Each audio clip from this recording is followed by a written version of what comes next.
I'm Jack Rogers, welcome back to my channel. Today I'm going to be showing you how to make a super bright yellow cake. This cake is perfect for any birthday, so let's get started.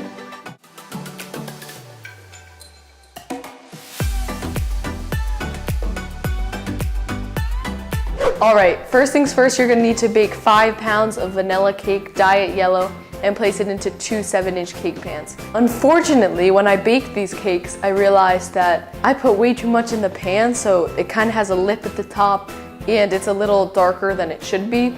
All I did is I cut the hump off from the top while it was still in the pan. I don't usually do this, but I didn't want to stick my spatula into it and then dig at an angle, because then your cake will not be sturdy, and trust me, I know from experience that happened to me over Christmas, and that's why I didn't make a Christmas cake this year. Anyways, once I cut the caramelization off the top, I took it out of the pan and began to level that last piece off, and I got a new table. If you didn't notice, I want to know what you guys think about it. I love it so much. My parents got it for my birthday, and I think it's so nice. And it's so much bigger than my wood one, and it just looks nicer. I don't know, I think it's just something about marble. So leave your comment down below and tell me what you think about it. Anyways, if you watch my videos, you know, cut the top off, then I cut the caramelization off the bottom, then I cut the caramelization off the sides, and then I cut them in half. Once my cakes were level, I began to prepare my buttercream. I made 2.5 recipes, you know, like every... Once my cakes were leveled and the caramelization was cut off all the sides and the bottom, I began to prepare 2.5 recipes of my buttercream. Same old deal. And I set that aside and got out some yellow nonpareil sprinkles. I wanted to fill the cake with something different than I usually do, not just vanilla cake and then vanilla buttercream. So I just did the sprinkles because even though when you cut into the cake, you won't see them, but it gives you that nice crunch. Now it is time to layer the cake. I placed a bit of buttercream on my 10-inch cake board, I think, or 9-inch, I don't know, a cake board. I placed a bit of buttercream on the cake board and then placed my first yellow cake layer, then my buttercream, poured some sprinkles, and then kept repeating that until I got to the top layer. And I put the top one on because I was a little anxious and I realized that I forgot to put sprinkles on, so I had to take that back off, put more sprinkles, and then that's why it kind of looks all crummy, because some of the cake stuck to the buttercream when I put it on the first time. So once it was fully stacked, I began to crumb coat this cake. Crumb coat, you know, thin coating around all the cake. Gone over this before if you've seen my videos. And if you haven't seen my videos, make sure to subscribe first of all, but a crumb coat is just a thin coating around the cake that locks all the crumbs to it, so when you come back to ice it one last time, there are no crumbs in your final coating, or in this case, there are no crumbs when you come back to pipe over the crumb coat.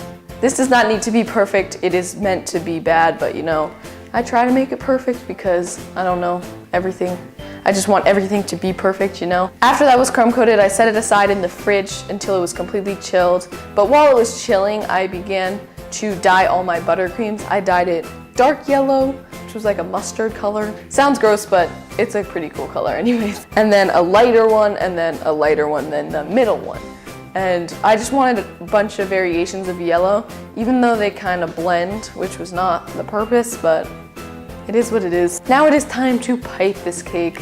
I never really love piping just because it takes a long time, but I love the end result and it's worth it. So I just piped different variations of sizes around the cake using different star tips. I realized it doesn't really matter which star tip it is because you can just apply more pressure to one and then it's a bigger star tip and it doesn't really matter. The only time it really matters is if it's a jumbo star tip versus like the mini ones. Those actually make a difference. Once I finished piping all around the cake, I did not like it. Yeah, that seems to happen a lot if you've seen my videos. I didn't like it, you know? But that seems, my goodness.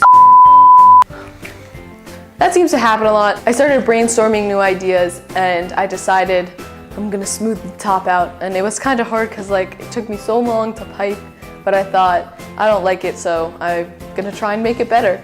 And I smoothed that out with a large offset spatula, and then I didn't know what to do. So I just did what I always did, and I grabbed a piping bag, filled it with this jumbo star tip, and put the dark buttercream and piped cupcake, pipe the things you put on cupcakes. You know, I never know what to call them.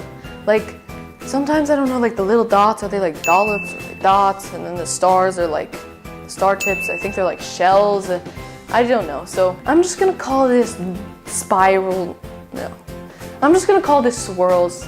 But basically, it's just the thing on cupcakes. I piped swirls on the top.